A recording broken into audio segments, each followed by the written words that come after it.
భారం మరి రాష్ట్ర ప్రభుత్వాల మీద పడుతున్నందుక మరి ఈ బాధ ఏందో అది చెప్తే బాగుండేది. మరి ఈ దేశంలో అత్యధికంగా భారతీయ జనతా పార్టీ పాలిత రాష్ట్రాలే ఈ దేశంలో అత్యధికంగా ఉన్నాయి. మరి 22 రాష్ట్రాలు బీజేపీ మరియు అలయన్స్లో ఉన్నటువంటి అనేకమైనటువంటి రాష్ట్రాలు భారతీయ జనతా పార్టీ అధికారంలో ఉన్నది. కేవలం 2-3 రాష్ట్రాలు ఉన్నటువంటి పార్టీలు ఈరోజు ఎందుకు ఆవేదన పడతా ఉన్నాయో, ఎందుకు బాధపడతా ఉన్నాయో అర్థం కావడం లేదు.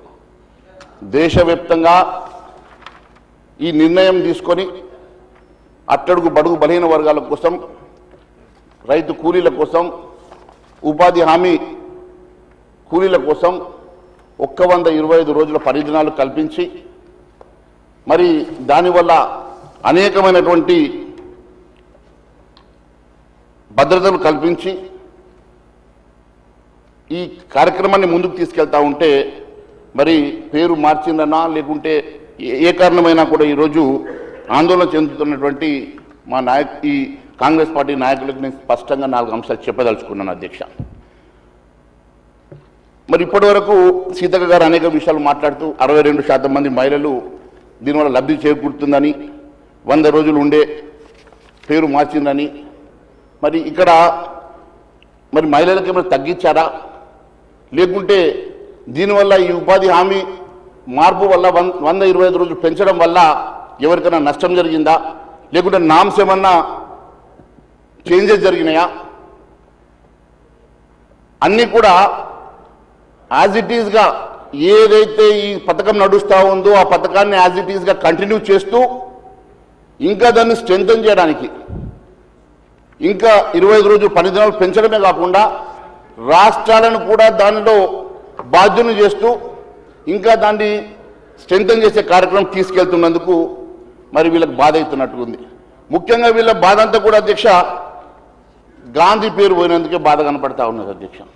ఎందుకో గాంధీ మీద వీళ్ళకి ఆ ప్రేమ మరి మరి అది అది అది రాహుల్ గాంధీ, రాజీవ్ గాంధీ, సోనియా గాంధీ, ఎక్కడ గాంధీలు అధ్యక్ష?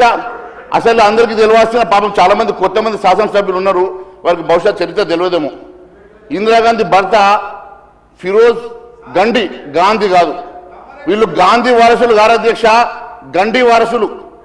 ఒక ఫిరోజ్ ఖాన్ ఇలా ఉన్నటువంటి సబ్జెక్ట్ డైవర్ట్ చేయడం లేదు, వాస్తవాలు మాట్లాడుతూ ఉన్నాను. పేరు మార్పు విషయంలో అధ్యక్ష ఆదిలాబాద్ జిల్లా నుంచి సోదరుడు ప్రాతినిధ్యం వహిస్తున్నాడు. ఇదే పాత రోజుల ఉపాధి హామీ చట్ట ప్రకారము మరి గతంలో బడ్జెట్లో 4% ఉంటే కేంద్ర బడ్జెట్లో ఉపాధి హామీకి, ఇప్పుడు పెట్టేటువంటి బడ్జెట్లో లాస్ట్ ఇయర్ నుంచి 1.37% బడ్జెటే ఉపాధి హామీకి పెట్టారు.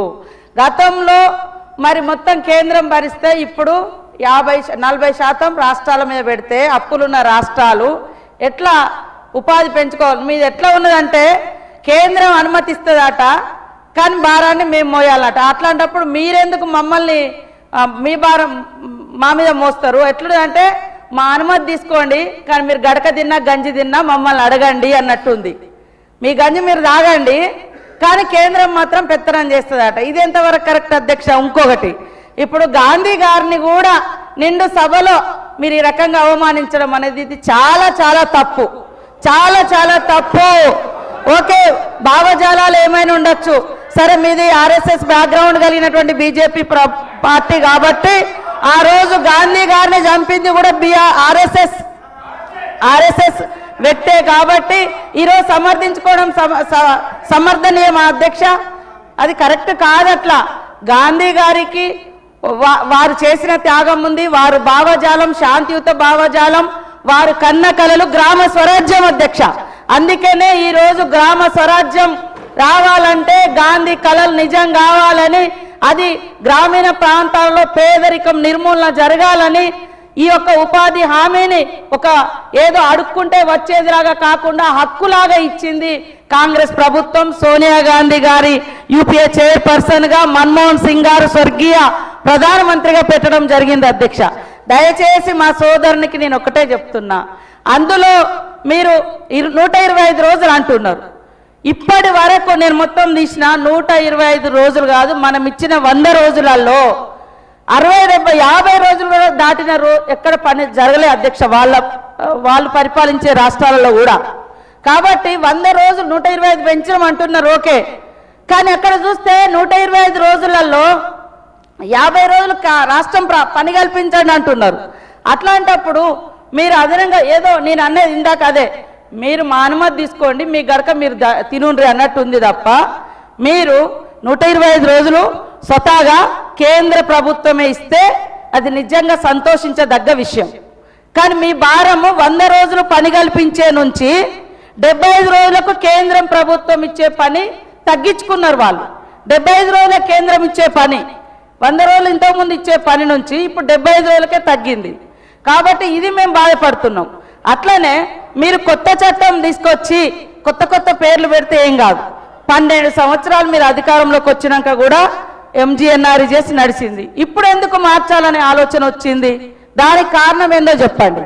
మీరు నిజంగా ఇంకొక కొత్త చట్టం తెచ్చి మోడీ గారి పేరు పెట్టుకోండి, గాడ్సే పేరు పెట్టుకోండి, ఎవరి పేరైనా పెట్టుకోండి, కానీ ఈరోజు ఉన్న పేరును మార్చాల్సిన అవసరం ఏమొచ్చింది? దానికి చెప్పకుండా మీరు డైవర్ట్ చేసి మళ్ళా సోనియా గాంధీ గారు, రాహుల్ గాంధీ గారు అట్లా అనడం కరెక్ట్ కాదన్నా. నువ్వు కూడా ఏఐసిసి మెంబర్గా పనిచేసినావు, అందుకోసం పేదలకు లబ్ధి జరిగే విధంగా మాట్లాడాలని మా మహేష్ అన్నను కోరుతాను. అధ్యక్ష, ఇప్పుడు వారు గంట సేపు మాట్లాడినారు.